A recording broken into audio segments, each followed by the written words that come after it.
It's been a long time coming, but once again, here I am, reviewing wrestling stuff to the joy of those three of you who care. And this time it's Slammiversary 2022, the pay-per-view to celebrate 20 years of Impact Wrestling defying the laws of entropy by somehow not dying. Last time I discussed Impact on this channel it was to review Hard to Kill, which I ended up loving. All the pay-per-views and Impact Plus specials after that one would share a similar level of quality, with Thunder Siege being the best show of the year and Multiverse of Matches being the worst, which was still being pretty decent in spite of that. So, all in all, quite the consistent year for Impact in terms of big events. The TV episodes, though, while not being subjected to the kind of sudden dips I'm used to see for Dynamite from time to time, Impact's TV episodes have been slowly going down in quality over time, and this decline has seen its lowest point in years just recently, for the build-up of their biggest pay-per-view of the year, but we'll get to discuss that later, in detail. For each individual match, Slammiversary takes place in the Nashville Fairgrounds, in Tennessee, in front of around I'd say 700 people from the looks of it. It's probably more. Hard to imagine it would do worse than Rebellion, which had almost 900 people. Lighting for the crowd is much better, compared to other Impact stuff. I hope it becomes the standard. Good commentary work by Ray Wolt and Phillips like we've been seeing for a while. Before the event itself starts we have a half-hour pre-show featuring two matches. The first one being Rich Swann vs Brian Myers. I don't know if it's an issue on my end or what, but the first footage I could see of this match was just after a few minutes it started. Impact Wrestling and good live production. Name a better duo, right off the bat. A match with a weak storyline, but in this case I can't complain too much, because it's more a matter of bad circumstances than bad booking. Plus, it's the pre-show and a title match for a belt intended to be defended outside the company. Not that big of a deal. Basically Cardona got injured. Swann took the digital media belt at Wrestling Revolver from him and it's up to Myers to take it back. Delay and the lag I experienced make it a bit hard to give a fair judgment of the match, but from what I've seen it's a solid, clean match from both. Swann is a good crowd pleaser, perfect to get people alive before the main show. Myers is a good foil to any babyface, a one-size-fits-all heel wrestler, sometimes to a fault, coming off as more generic than versatile, but not in this case. Nothing wrong here outside of production. Then we have the pre-show main event, the infamous Reverse Battle Royale. I didn't really know what to expect out of this one, other that it would have been a comedy match. I'd end up being half wrong on this assumption. It does start off as somewhat seriously, at least as seriously as a stipulation like this can be, with a lot more decent names that I'd expect surrounding ringside. Then we have a 3-minute sequence of Mike Jackson walking over the barricades to do the Undertaker spot on Shra, who still ends up entering the real Battle Royale with 7 other contendants. A good sequence between Macklin and Bay takes the spotlight for most of it, until we have Shark Boy, Swinger and David Young as the 3 finalists. Young gets eliminated and Shark Boy is immediately thrown off the top rope by Swinger right after, who didn't know he was supposed to pin him. Shark Boy uses the distraction to stun Swinger and win the whole thing, a self-aware homage to one of the most infamous TNA gimmicks. Fine for what it was. After a neat video package showing some of the highlights of the company's history, the Slammiversary main show opens with Ultimate X, as is tradition. Hell of a lineup for this match. X Division Champion Ace Austin, Mike Bailey, Alex Zane, Andrew Everett, Kenny King and Trey Miguel. Ton of potential for greatness and I'd be more than okay with 4 out of the 6 people in here to walk out as winners. Not thrilled by the idea of Trey being champ again, and Everett doesn't do much for me outside of being multi-man fodder. I like how so many men in this have past history with Ace, with Zayn getting betrayed by him at the Best of the Super Juniors, Trey being mad at him because he tried to bang his mom, and Bailey who was manipulated into doing his bidding. It's a great match. You can tell Everett wasn't supposed to be there because he doesn't do a whole lot. Everyone else gets a lot of chances to shine, but Bailey was booked to be the clear MVP of this performance, as he is the one who ends up winning the X Division title in the end. I have mixed feelings on this. Bailey is one of my favorite wrestlers in the company and in the world. He absolutely deserves this. They also set up a decent story for him and Ace, so it feels even more cathartic. But what will it be of that title match they teased against Hiromu a few days ago? Will it still be Ace versus Hiromu, and happen as an exhibition match? Will it become Bailey versus Hiromu? Only time will tell. The Influence defend the KO tag belts against Rosemary and Taya. The Influence are in a weird position where I do like them as backstage characters, with their skits, Caleb with the K, and all of that, but I've been dreading them as actual wrestlers. I loved their feud with the Inspiration as far as the TV content goes, but both their matches were just so forgettable. Their best use would be to become comedy jobbers like Johnny Swinger and Zicky Dice, not to be tag champs, and I don't even mean this in a derogatory way. Anything related to Swinger is gold, but I don't know if I'd like him and Zicky nearly as much if they wrestled for 15 minutes every big event. Fuck, maybe I would, now that I think about it. Anyway, Taya and Rosemary teaming up again is nice. I was surprised they never got a run with the belts together. Havoc isn't nearly as good as Taya, and Decay have become a joke, unfortunately. As for the match itself, it was as good as all others when the Influence is involved, which isn't a lot. Taya and Rosemary being champions is a step in the right direction for the tag division, but they also need to build up believable contenders, and I can't think of many off the top of my head in the current state of things. The Monster Ball is next, Sami Callihan vs Moose, with both being locked in a dark room for 24 hours before the beginning of the match. This feud is pretty straightforward. Moose was responsible of injuring Sami for 10 months and now Sami is out for revenge. Sami did the thing where he turns off and off the lights for a few times to attack Moose, and Moose never caught him off guard. Then they had a backstage brawl that ended with Moose getting closed inside a warehouse. For a blood feud it was quite short, but hit all the right notes. Sami's anger over Moose is well portrayed in the match as well, with him no-selling the time in the room, attacking his opponent from behind before the bell rung and having full control of the first fraction of the match. Moose takes control later on, and targets the previously injured leg of Sami, to no avail. Moose botches a setup where he's supposed to be thrown on the timekeeper's table, but it works on attempt number 2, thumbtacks spot, barbed wire table spot, and then we get an exchange where the two throw trash can lids on each other's heads. Sami hits Moose with his finisher 2 times, the first time he kicks out at 2, the second at 1, prompting Sami to get his baseball bat to finish him off and hit a third finisher. And your winner is Jimmy Callihan. The announcer botched his name.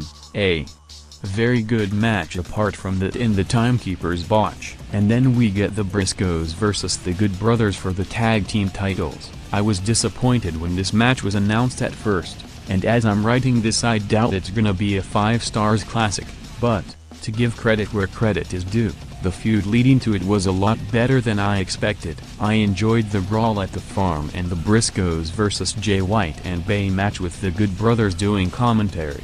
Even their comedy segment wasn't too bad. I heard the Good Brothers had their contract expire pretty much right after Slammiversary, so the outcome was obvious to me since the beginning. Of course I was wrong. I suppose Impact had to monetize on the Bullet Club being relevant again, somehow. It is what it is. I would have much preferred this being something completely different, but we'll get to that at a later time. Dreadful referee work when Mark Briscoe is setting up the chair for the dive outside of the ring, and later on when Anderson throws Jay Briscoe against the chair set up in the turnbuckle. Other than that, not a memorable match. Decent, sure, but far from memorable. Like their first one. After the match is over, in the Good Brothers' favor, after an out-of-place respectful handshake, considering their past history, America's Most Wanted, Chris Harris and James Storm, come out to the ring to share a couple of beers with both teams. No beatdown segment, no announcement they'd go after the belts. As wholesome as this was, I didn't quite see the point of it. Impact Originals vs Honor No More. I'm gonna start off here with somewhat of a hot take.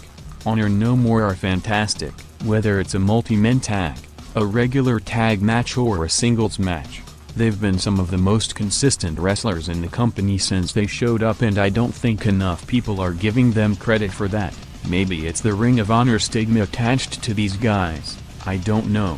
Fact is, OGK are a very good tag team, both babyface or heel. Kenny King is an underrated promo and, as we've seen from Ultimate X, is capable of standing out among many other excellent wrestlers. Maria Kanellis is a great heel manager, and the Frankenstein thing they're going for with PCO and Vincent has ton of potential. Plus, it's refreshing to see Eddie Edwards not being a bland babyface anymore. Regarding Team Impact, the Motor City Machine Guns need no introduction, and Kazarian aged like fine wine. Aldis is alright, I've seen a lot from him in the NWA.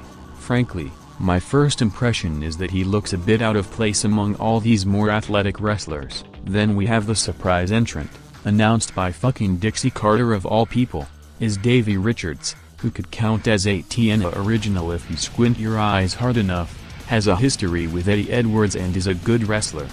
So yeah, great pick, didn't expect it. I would have bet on either Storm or Harris, but as we've seen they were both busy. Like I predicted, this match rules. So many things happen it's hard to list them all. The most important stuff is the interactions between Eddie Edwards and Davey Richards, but we also have Tracy Brooks stopping Maria Kanellis from interfering. D'Lo Brown taking his revenge on Honor No More for taking him out when he was doing commentary. Earl Hebner replacing his son when he gets hurt. PCO getting booked like an absolute monster. And all of these moments had a ton of much great action in between and Scott D'Amari's commentary to hype it up. And as if that wasn't enough, after the match is over, Edge Styles is on film talking about his history in the company. What a roller coaster. My favorite segment in the show so far, with the theme of this night being that they're celebrating 30 years of history. Impact is gonna pull out many of its gimmick matches. The Reverse Battle Royale, Monster Ball, Ultimate X. And such is the case for the Queen of the Mountain match, which is, you guessed it, a King of the Mountain match, for women. I had a few problems already with this before the match even began. Their lineup is all based of former KO champions, which I guess is fair enough as a premise, but many of the women in this thing just don't do it for me. Tasha has been such a disappointing champion after her great run in Fire and Flava, and none of the women who are contending for the belt would either be new or that much better. I think they should have given this match to fresher performers, like Masha, Lady Frost or Jisel. Funniest thing about it, though, is how they included Mickie James as a special enforcer. Imagine having the best wrestler in a match not be a competitor. The build-up itself on TV for this was weak as well, with no qualifiers, no surprise entrants. Little drama except for Deonna and Chelsea having a partnership that might not last after the match is over. With all of this said, I did like this match a lot more than I expected. The King of the Mountain match is an overbooked stipulation, but it's far from irredeemable, as is seen tonight. Tasha is the main target of the other girls, Mickie included. She gets pinned thrice and Savannah is sent to the back almost immediately. She'll only get eligible to win towards the end of the match. Chelsea Green is about to win at one point, but Mickie kicks her in the face as revenge for hurting her with the door of the penalty box when she was about to get caged early on. Jordynne Grace ends up being the winner, becoming a 2-time KO champion in the process. I suppose I'm okay with this. I thought Mia Yim had the best showing tonight. I was sure she'd win based on that, similarly to how it happened to Mike Bailey. She's the fresher woman of the bunch on top of that, but hey, at least it's not Chelsea or Tasha. Josh Alexander vs Eric Young for the Impact Wrestling World Championship is your main event of the evening. On paper, this rivalry could have been fantastic if given more time and better context to start from. Maybe even better than the rivalry between Alexander and Moose. Alas, we weren't so lucky. The main reason I didn't like this feud is that Violent by Design as a whole has been buried beyond redemption, and I just cannot take them seriously, even though I really wish I still could. Yeah, I know, the word buried may sound excessive to some, but think about it, their whole thing is that they're master schemers, that pull the strings from behind the scenes in their favor, planning ahead, and all of that jazz. Well, What do they have to show for it? 2 team reigns barely 2 months long each. And that's literally it. Eric Young has won 1 match since the beginning of this year in singles competition, and lost another. Rhino left the group as soon as his best buddy Heath came back, proving they aren't good at being manipulators either. The whole premise of their character is too often contradicted by their actual booking. If they wanted the Briscoes to be champs, they should have waited until Slammiversary instead of doing it on an Impact Plus special, as to give the group more credibility until the pay-per-view, and they should have given Eric Young at least 1 big singles victory after winning the gauntlet to prove it wasn't a fluke, but we got none of that. This doesn't feel like the main event of the biggest show of the year, but it could have easily been with better booking. Now let's get to the match itself. We've seen mediocre builds produce bangers tonight, and by far this the most blatant example of that. Tons of clean reversals, counters, smooth sequences of all kinds. It comes off as a match smartly put together, where both Eric and Josh let their in-ring personality shine, without giving up on some fan service with many throwback spots. Best punches I've seen in a long time from both guys, too. Interferences are kept to a minimum for a while and don't drag the fast pace of the match, until Hebner gets blinded and we see Josh Alexander fight off Duran and Diener for a couple of minutes. This intermission, again, doesn't overstay its welcome. After a heated flag-off, Violent by Design vs Canada, Eric plants Jeff Jarrett's guitar on Josh's head and exposes the wood in the ring, pile drives him, but he kicks out at 2. Josh Alexander will then power up and hit Eric Young with the C4 spike, winning the match, to retain the Impact Wrestling World Championship. Once again, a great match, perfect to close the show. Now, what do I think of Slammiversary as a whole? It had its flaws here and there, unlike many of the previous pay-per-views, and a weak build, but that didn't stop it from also having many great moments and matches. Overall, I have a positive opinion of this event, and I hope Scott irons out the TV booking by the time Bound for Glory comes around. Well, I guess that's it. See you next time.